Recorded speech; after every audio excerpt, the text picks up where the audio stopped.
వాచాం జనని అంటున్నారు. అంటే వాక్కుల తల్లి.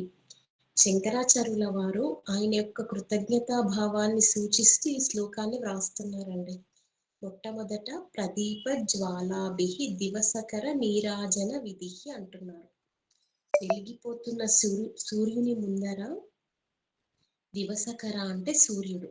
ఆయన ఇచ్చిన వెలుగుతోనే, ఆయన ఇచ్చిన తేజస్సుతోనే దివిటి అంటే కాగడ అంటారండి.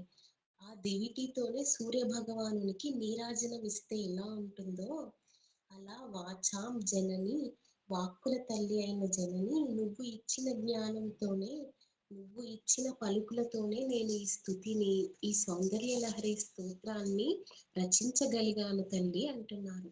ఆయన యొక్క కృతజ్ఞతా భావం అన్నమాట. ఇది ఒక ఉదాహరణ అండి.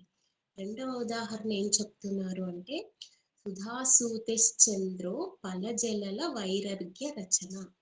సుధాసూతే అంటే చంద్రుడి గురించి. చంద్రకాంత శిలలు అంటారు కదండి, ఆయన నుండి వచ్చినవి అన్నమాట.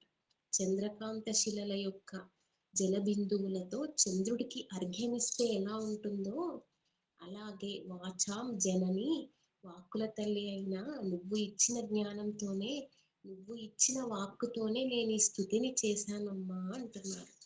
స్వకీయై రంభోభిః సలిల నిధి సౌహిత్య కరణం అంటే సలిల నిధి అంటే సముద్రం.